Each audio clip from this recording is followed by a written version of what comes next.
NBK channel like చేయండి, share చేయండి. అంగరంగ వైభవంగా జానవారి వివాహ రిసెప్షన్ వేడుక. నంద్యాల జిల్లా డోన్ పట్టణంలో అనేక సేవా కార్యక్రమాలతో సుపరిచితుడైన జానా ప్రభాకర్, హెప్సిబా దంపతుల కుమార్తె జానా పవిత్ర సతీష్ కుమార్ల వివాహ రిసెప్షన్ క్రైస్తవ ఫాదర్లు, సంఘ పెద్దలు, బంధుమిత్రులు, శ్రేయోభిలాషుల మధ్య ఆహ్లాదంగా జరిగిన ఈ వేడుకలకు ప్రత్యేకంగా హైదరాబాద్ నుంచి విచ్చేసి నూతన వధూవరులను ప్రభాకర్, హెప్సిబా దంపతులు 30వ పెళ్లి రోజు శుభాకాంక్షలు తెలియజేసిన సినీ నటుడు జబర్దస్త్ అప్పారావు.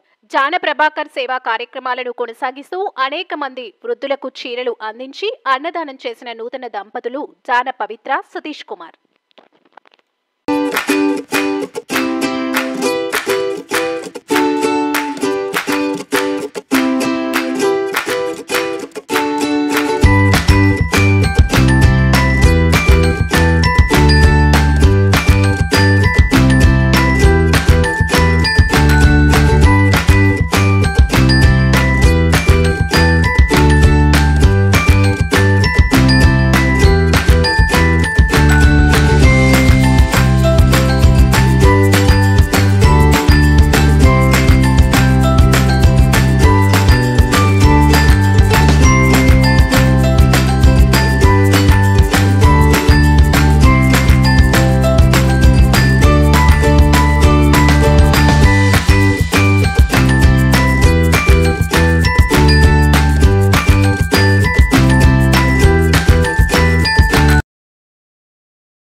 ఎన్నో సినిమాల్లో నటించి చాలా పెద్ద కాస్టింగ్, ముఖ్యంగా సుమన్ గారు లాంటి, కాలికాయ ప్రభాకర్ గారు లాంటి వ్యక్తులతో కలిసి నటించారు.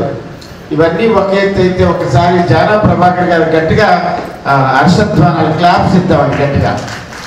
ఎందుకు ఇవ్వాలి? ఈ క్లాప్స్లో అమ్మకు కూడా సగభాగం అండి, పూర్తి భాగం ఆవిడకే ఉంటుంది, శ్రీమతి జానా హెప్సిబా. ఎందుకంటే ప్రార్థించే పెదవుల కన్నా సహాయం చేసే చేతుల మిన్న మానవ సేవయే మాధవ సేవ. ఇవి పుస్తకాల్లో మాత్రం భద్రంగా ఉంటాయి కానీ ఆచరణలో మాత్రం సాధ్యం కావు. ఎందుకంటే ప్రతి మాటలో అంత పవర్ ఉంటుంది. కానీ జానా ప్రభాకర్ గారి నుంచి మా గోపి చెప్పినప్పుడు చాలా ఆశ్చర్యం వేసింది. అతను ఏపీ ట్రాన్స్కోలో ఒక ఉద్యోగిగా ఉంటున్నాడు. కుటుంబ బాధ్యతలను మోస్తూ మరి 3 పిల్లలకి తల్లిదండ్రులు అయ్యి సమాజ సేవ పట్ల అంకిత భావంతో ఉండి, మరీ ముఖ్యంగా మాటల్లో తీసుకుంటే ఎప్పుడో 1920లో రాసినటువంటి మాట, అనుకూలవతి కాని ఎడల భార్యయే ప్రత్యక్ష నరకము. అనుకూలవతి కాని ఎడల భార్యయే ప్రత్యక్ష నరకము, అనుకూలవతి అయిన ఎడల భార్యయే ప్రత్యక్ష స్వర్గము. ఒకసారి క్లాప్స్ ఇవ్వండి. అనుకూలవతి కాని ఎడల భార్యయే ప్రత్యక్ష నరకము, అనుకూలవతి ఎడల భార్యయే ప్రత్యక్ష స్వర్గము. మా జానా ప్రభాకర్ ఏ మగాడు వెనకాలైనా ఒక స్త్రీ ఉంటుందంటారు. అది అమ్మ హెప్సిబా రూపంలో ఉంది. ఎందుకంటే మనకి ఇవన్నీ ఏదో ₹1 సంపాదిస్తున్నారు వారిని కోరుకుంటూ హృదయపూర్వక పెళ్లి రోజు శుభాకాంక్షలు. God bless you. నమస్కారం అందరికీ.